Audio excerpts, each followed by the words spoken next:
Hey everybody, welcome. It's Trevor and Friends. It's Tuesday at noon, WGCH. Sitting with me today, I am delighted, Melissa Kane. She has two really big jobs, so I look forward to digging into some of these. But first of all, she's the board chair of Connecticut Against Gun Violence. Secondly, board vice chair of Big Tent USA. So I'm going to start with Connecticut Against Gun Violence. Hi, Melissa. Hi, Trevor. Thank you so much for having me. I'm so glad to have you here. Okay.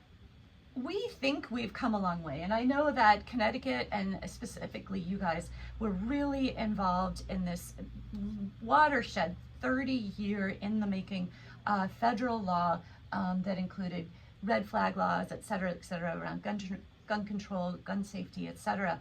But we're still seeing a lot of gun violence. In fact, we just had two firefighters die. What was it, yesterday? Yeah, I think it was the day before yesterday. Day before yesterday. Yeah. And then, of course, our representative in Minnesota, Portman, and her husband and their dog.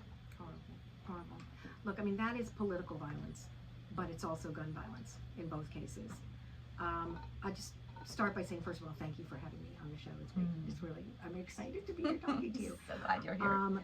So, you mentioned something when you were introducing me, and CAGV has done an amazing job for 30 years, but the laws we pass are in the state of Connecticut.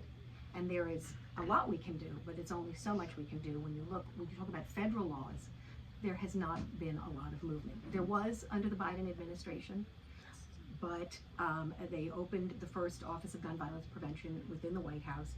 That has been shuttered, and there were some executive orders and some forward movement on bills that sadly have not, well, actually I shouldn't say that. The Safer Communities Act was passed, and that was bipartisan. But when you talk about gun violence that takes place in a place like Idaho, and I don't know what their gun laws are explicitly. However, when you have a gun culture in the country and you don't have the tightest federal laws, it's always going to increase your risk of the wrong people getting guns. And by wrong people, I mean people that are known to potentially be hurting themselves or other people, be dangerous to themselves or other people. So, well, I just want people who are listening in today that we all understand Connecticut's been in the forefront of these very important gun control laws due to, of course, we know this Sandy Hook. And you and your cohort have done an incredible job, especially with Chris Murphy on the federal level, that have created a template, right, for many other states. Correct. And in fact, we have, I believe, the second lowest gun violence in the country. We do. We actually were around long before Sandy Hook, started in around 93, and we had, I think, the third assault weapons ban in the country. Now, we've done a lot of things, and we've tightened up those laws over the years, and obviously after Sandy Hook, we got to work and really tightened up universal background check, tightened our assault weapons ban, and since then, we have done a lot of work on making secure gun storage the absolute law of this state. So in the state of Connecticut now, and I'm really proud of this, if you own a firearm, if it is not on your person, you must lock it up, period. It is illegal not to lock up your guns. And that is so important when we talk about, accidental death and suicide and crime, right? When people break into people's homes who have guns, if those guns are locked up, it is much less likely that that criminals will get their hands on them. So I do want you to know that I am so proud of our state for doing such a good job. I also want people out there to understand that this is not anti-gun. Not at all. This is about doing the right thing to make sure guns don't end up in the wrong hands. I really appreciate your mentioning that, because we are Connecticut Against Gun Violence, not Connecticut Against Guns. We have many members who are gun owners, and that's important to us. Again, it's about making sure that people are safe with their guns. If I may, I'd love to brag about a piece of legislation that we just passed this year that speaks directly to that. And that is the Firearm Industry Regulation Act. Now, unless you're a wonk like I am, you may not know that in 2005, a national law was passed, PLACA, which was the the Protection of Lawful Commerce in Arms Act, which basically made the firearms industry untouchable, which is not able to be held responsible for anything that happened with firearms. jobs. Anything is as a Amazing. result of their marketing. And so there is a little bit of an out, if you will, within the law, which says, if it's called a predicate exception. If you're an attorney, you'll understand what that means. I am not. But basically, it allowed us to create a law in Connecticut that said it is illegal for gun industry members, and again, that's manufacturers, that's wholesalers, that's dealers, that they need to follow a reasonable course of action to be providing safety and making sure that they are not selling those guns to people who shouldn't have guns, not selling to straw purchasers. And that is very important because it will allow those members, those bad apples, to be really just bad apples, to be prosecuted. So there was a seminal moment, right, when the gun manufacturer who made the gun that was used in Sandy Hook, Right. there was a lawsuit against that company. Yes. Because they portrayed or allowed their guns to be portrayed in video games. Exactly. So we Right. worked in passing this law. That was the Soto decision.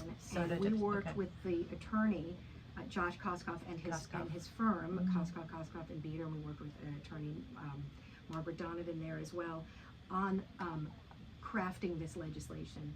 And it basically codifies. It goes further than the case went, but it also codifies what was brought forward in the Soto decision. And he was a really wonderful partner with us, as was Gifford's Law Center, which is a national organization, and they actually brought the idea to us. We're actually the 9th state, Wow. and Connecticut's usually a leader, but we're up there, and it is one of the tightest ones to be passed. So the governor, thank you to the governor, and thank you to the legislature. The governor signed the bill into law a few weeks ago. We're going to have a public bill signing, but we are really very happy that it passed this year. A lot of great work from our team and our partners. Super congratulations, but also appreciation from myself, and I'm pretty sure everybody else out there, because we don't want to see another anything. We don't want to see children die in their schools. We don't like all of it. So every little piece of this is incredibly valuable. And it is many pieces. It has to be a multi-pronged approach to gun safety. It's about storage. It's about education. It's about making sure that the communities that are the most impacted by gun violence, those are communities that tend to be majority Black and brown, poorer communities, urban communities, that they are getting the resources needed in these amazing groups on the ground, grassroots organizations, community violence intervention organizations, getting the funding they need. And we lobby for that as well, which is an important part of this puzzle. Really, really fantastic. Well, thank you for doing all of that work. So not only does Melissa she's the board chair of Connecticut Against Gun Violence, but she is also vice chair of the board for Big Tent USA. So anybody who's tuning in right now, this is Trevor Crow. You're listening to Trevor and Friends. I'm sitting with Melissa Kane, and we're pivoting a little bit right now to discuss what Big Tent USA is, what it means, and what you do. So talk to me about that, because I don't believe you have so much energy to do all these things. I don't have as much energy as it would seem. And I try to put my all into both, but sometimes that's hard. But so Big Tent USA is a wonderful, slightly newer organization. Started around 2019, actually in Greenwich. A bunch of women in Greenwich who came from varying political backgrounds. This was not a partisan thing at all. In fact, our tagline was, "It's not partisan, it's democracy." And it was about engaging people, women, who tend to really drive change, by the way, Yes, we do. all the time, as during the Trump's first term, as there were emerging threats to reproductive rights and freedom and to our democracy. And it was an attempt to say, hey, look, there's room for you no matter what your political views are. And I say, and I'm not sure if I can say this on the show, but if you're not a Nazi and you're not MAGA, we want you. There's room for you if you believe that there's, rule of law and preserving democracy and justice for all is, what this country is hinged on. So we provide perspectives. We provide a lot of programming with people from all different perspectives, talking about how to keep our democracy and the things we can do in order to do that. So I just want to reiterate that for anybody tuning in right now. So Big Tent USA is really focused on, and it started with women, but it now has many and members, right? And it's preserving democracy, the rule of law, and justice for all. Now, if all of us are pretty aware that July 4th is coming up, and that was the beginning of our democracy, and we fought to get rid of a king. That was King George, and we lost lives. I grew up in Boston. I heard about the Tea Party all day long, and all that we had to do. And by the way, Boston was occupied by the British for, I think it was almost 6 or 7 years, which is really how this all started. Sam Adams started writing about it. So a little basis in history here that we need to remember what we did to gain democracy, to have the rule of law, and have justice for all. So talk to me about with the coalition that you've put together, what are some of the efforts that you're doing? And you did mention to me that Heather Cox Richardson is going to be coming. She's coming. She's come to us before. She's so wonderful. Cool. So, before I do, I just want to tell you, as I was thinking about July 4th, I kind of felt like I don't want to celebrate, but we have to. We have to. We absolutely have to. We have not lost our democracy, and it is our job to take to the streets and reclaim our flag and say, we're here, we believe in democracy, we will fight for it, we will do what it takes to fight for it, we will educate ourselves, and if we need to be in the streets, we will be in the streets, and we will protect the people whose rights are being trampled. Yeah, exactly. So, and I think Big Tent USA really started in that vein. There are 20,000 plus members now, and we do a ton of programming. We have Spotlight Speaker Series. So our website is bigtentusa.org. You can find out all of this information there. But we do programming with, as I said, Spotlight Speakers and tent talks, and we provide action items, which is the most important. So first, get educated, ask questions. When we have speakers come, our chat is always open, and we encourage people who join our events to be asking questions and try to get it to as many of them as we can. But we really feel that if you're invested in this, taking action is important. So we provide ideas for ways people can take action. For instance, calling their senators about the big horrible bill. I was just about to bring that up. But there, so there are a lot of things people can do, and I know people feel hopeless right now. And what's interesting is we were just talking about this, Trevor. Our own Connecticut Attorney General Tom was on last week with Attorney General Bonta from California, and we were talking about just how important states are. And this goes back to the work we've done at CAGD. States are so important. We are the firewall, and we are protecting rights. And it's really important to be making sure that we are electing people at state level who are going to continue to help protect our rights. And maintain our values. And values meaning we care about each and every one of us. I believe that we want to make sure children are not hungry in their schools. They can't learn. And now we're going to pivot and talk about the big, beautiful bill, which in itself is truly immoral, horrifying. I think Sheldon Whitehouse, a senator from Rhode Island, said yesterday, this is a crime scene. We're stealing from the poor and giving to the rich. It's the anti-Robin Hood. Right, a reverse of Robin Hood. Reverse Robin Hood, yeah. So what we're going to see are literally hungry people. But just to bring it state level, because we're the firewall, as you're saying, I believe something like 80,000 people are going to lose their health care in the state of Connecticut. I believe I heard that. And Medicaid is now getting hit. It's not just health care itself. I don't think anybody really is understanding the impact of what's going on. And apparently really late at night, the administration said it was going to be cutting like $8.6 billion out of education funding. So not only are kids going to be hungry in school, they can't get health care, but there's going to be less of school to go to because this funding is getting cut. So what do we stand for here? I'm just trying. Well, I mean, I keep thinking about how lucky we are in Connecticut, and yet it doesn't really shield us. And I'm watching, Chris Murphy's been doing all these great reels, and it's really about like how the sausage gets made, right? He's really talking about what's happening.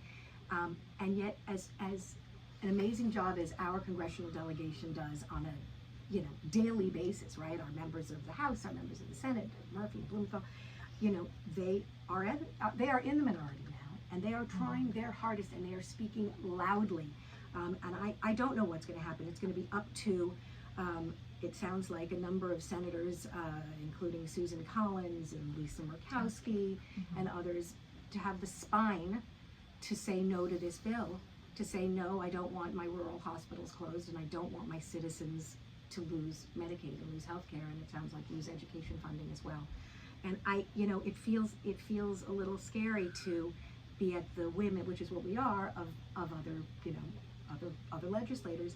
But I'll say this again: the only antidote to all of this is making sure that in 2026 we change the balance of power, and we make sure that we are electing people that we can trust with our health care and our economy and our rights.